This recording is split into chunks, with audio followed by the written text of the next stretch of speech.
আসসালামু আলাইকুম দর্শক, welcome back to another new episode from creative food corner. ইদানিং সবাই বেকিংটা কম বেশি পছন্দ করে, আর সেই পছন্দের কথা মাথায় রেখেই আমরা আজকে আপনাদের দেখাবো কিভাবে ঘরে বসেই দোকানের মতো ব্ল্যাক ফরেস্ট কেক তৈরি করতে পারেন। কেক তৈরির প্রথম ধাপে আমি একটি বাটিতে 1/3 কাপের মতো গরম পানি নিয়ে নিয়েছি। এরপর আমি এর মধ্যে হাফ টি স্পুনের মতো ইনস্ট্যান্ট কফি, একটি বার চকলেট এবং হাফ কাপের মতো বাটার দিয়ে ভালোভাবে মেল্ট করে নিচ্ছি। উপকরণগুলো মেল্ট করা হয়ে গেছে। এবার আমি একটি বাটিতে 2টি নর্মাল টেম্পারেচারে থাকা ডিম নিয়ে নিয়েছি। এর মধ্যে আমি 1 কাপের মতো চিনি দিয়ে দিলাম। এবার আমি ডিম এবং চিনি দুটাকে একটি ইলেকট্রিক হুইস্কের সাহায্যে ভালোভাবে বিট করে নেব। ডিম এবং চিনির মিশ্রণটা যতক্ষণ না পর্যন্ত একটি ক্রিমি টেক্সচার পরিণত হচ্ছে ততক্ষণ পর্যন্ত আমি এটাকে বিট করব।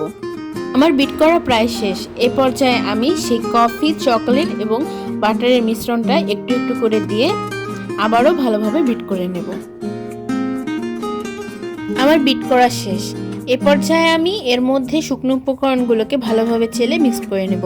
এর জন্য আমি প্রথমে দিয়ে দিলাম 1 কাপ ময়দা, half cup cocoa powder, 1/3 cup গুঁড়ো দুধ, হাফ টি স্পুন বেকিং পাউডার, হাফ টি স্পুন বেকিং সোডা এবং 1 চিমটি লবণ।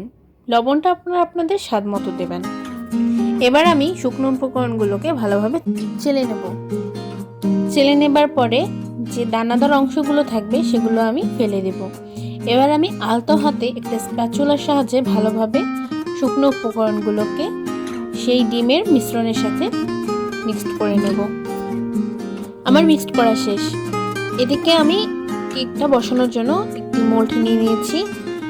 আমি মোল্ডের মধ্যে একটি কাগজ কেটে বসিয়ে দিয়েছি এবং এই কাগজের ওপর অয়েল ব্রাশ করে দিয়ে দিচ্ছি যাতে কেকটা খুব সহজেই উঠে আসে। এবার আমি কেকের সম্পূর্ণ মিশ্রণটা মোল্ডের মধ্যে ঢেলে নিলাম। ঢালা হয়ে গেলে আমি মোল্ডটাকে একটু ঝাঁকিয়ে নেব যাতে এর মধ্যে কোনো বাষ্প থাকলে বেরিয়ে যায়। আজকে কেকটা চুলায় করে দেখাবো, সেজন্য আমি একটি কড়াইয়ের মধ্যে বালি নিয়েছি। এবার আমি বালির উপর কেকটা বসিয়ে দিলাম। কেকটা বসিয়ে দিয়ে আমি ঢাকনা দিয়ে ঢেকে দিলাম। আমি কেকটা 40 মিনিটের মতো বেক করব। এদিকে আমি আজকের কেকটা ডেকোরেশন করার জন্য 1.5 কাপের মতো হুইপ ক্রিম নিয়ে নিয়েছি। পারফেক্ট হুইপ ক্রিম কীভাবে তৈরি করতে হয় তার রেসিপি কিন্তু আমাদের চ্যানেলেই আছে। আমি ডেসক্রিপশন বক্সে লিঙ্কটা দিয়ে দিব, আপনারা চাইলে দেখে নিতে পারেন। আমার হুইপ ক্রিম বিট করা হয়ে গেছে। এবার আমি হুইপ ক্রিমটাকে 2 ভাগে ভাগ করে নেব। আমি 1 ভাগের মধ্যে প্রায় 4 স্পুনের মতো কোকো পাউডার মিক্স করে আবারও ভালোভাবে বিট করে নেব।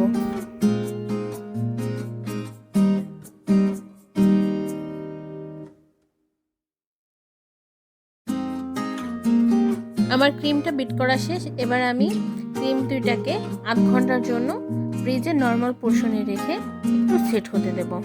এদিকে 40 মিনিট শেষ, তাই এবার আমি কেকটা চেক করে নেব। আমি আজকে কেকটা চেক করার জন্য একটি টুথপিকের সাহায্য নেব। যদি দেখি টুথপিকটা একদম ফ্রেশ এসেছে তার মানে কেকটা হয়ে গেছে। দেখুন টুথপিকটা কিন্তু একেবারে ফ্রেশ এসেছে, তার মানে কেকটা ডান।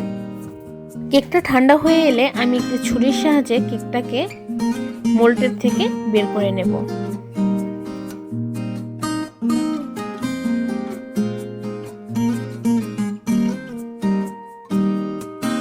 দেখুন কেকের নিচের দিকটাও কিন্তু একেবারে পারফেক্ট এসেছে। এবার আমি কেকটা থেকে কাগজটাকে ছাড়িয়ে নেব। কেকটা শুধু পারফেক্ট আসেনি, কতটা সফট এবং স্পঞ্জি হয়েছে তা আমি দেখিয়ে দিচ্ছি হাতের সাহায্যে। আপনারা দেখলেই বুঝতে পারবেন যে কেকটা কতটা সফট এবং স্পঞ্জি হয়েছে। এবার আমি কেকটাকে ডেকোরেশন করার জন্য কেকটাকে 2 ভাগে ভাগ করে নেব।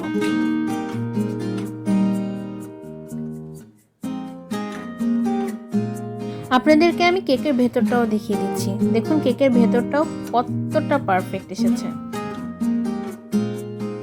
এবার আমি কেকটায় ক্রিম লাগানোর আগে কেকের মধ্যে সুগার সিরাপ দিয়ে দিচ্ছি যাতে সুগার সিরাপটা কেকটা সুপ করে নেয় এবং কেকটা ড্রাই না হয়ে যায়। আমি কেকের ভেতরের সাইডে কোকো পাউডার দিয়ে মিক্সড করা সেই হুইপ ক্রিমটা দিয়ে দিচ্ছি, যেটাকে আমরা চকলেট হুইপ ক্রিমও বলতে পারি।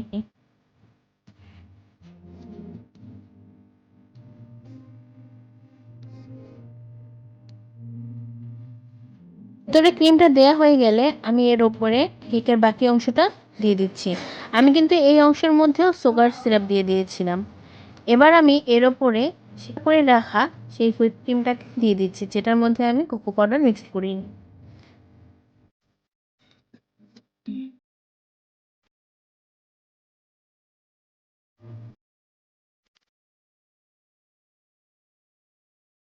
আমি পুরো কেকের ওপর ভালোভাবে হুইপ ক্রিম দিয়ে দিয়েছি। আমি কিন্তু ওপরটা ভালোভাবে ফিনিশিং দিইনি, কারণ এর মধ্যে আমি আরও ডেকোরেশন করব। আমি আমার নিজের পছন্দ অনুযায়ী ডেকোরেশন করে নিচ্ছি। আপনারা যে কোনো নজলের সাথে নিজের পছন্দ অনুযায়ী ডেকোরেট করতে পারেন। আমি আজকে ডেকোরেশনের জন্য স্টার নজেল ব্যবহার করেছি।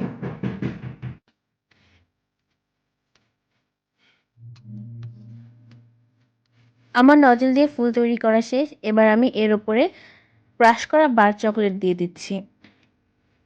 যেহেতু এটা ব্ল্যাক ফরেস্ট কেক, সেক্ষেত্রে ক্রাশ করা বার চকলেট এর উপর না ছড়ালে ব্ল্যাক ফরেস্ট কেকের ডেকোরেশন কি সম্পূর্ণ হয় বলুন? স্টার নজল দিয়ে তৈরি করা সেই ফুলগুলোর ওপরে জেমস চকলেট বসিয়ে আমার ডেকোরেশনের কাজ শেষ করব। ডেকোরেশনটা কিন্তু আপনাদের নিজের ইচ্ছা মতো যে কোনোভাবে করতে পারেন, এর কিন্তু আলাদা কোনো নিয়ম নেই। এই তো তৈরি হয়ে গেল খুব মজাদার ব্ল্যাক ফরেস্ট কেক। বেকিং করা যাদের শখ তারা আর কেন পিছু পড়ে থাকবেন? আমাদের এই রেসিপি দেখেই আজই তৈরি করে ফেলুন এই মজাদার ব্ল্যাক ফরেস্ট কেক। আজ তবে এ পর্যন্তই, দেখা হবে নতুন এপিসোডে। ততদিন পর্যন্ত আমাদের সাথেই থাকুন, আর এরকম নিত্য নতুন রেসিপি পেতে আমাদের চ্যানেলটা সাবস্ক্রাইব করে পাশে থাকবেন।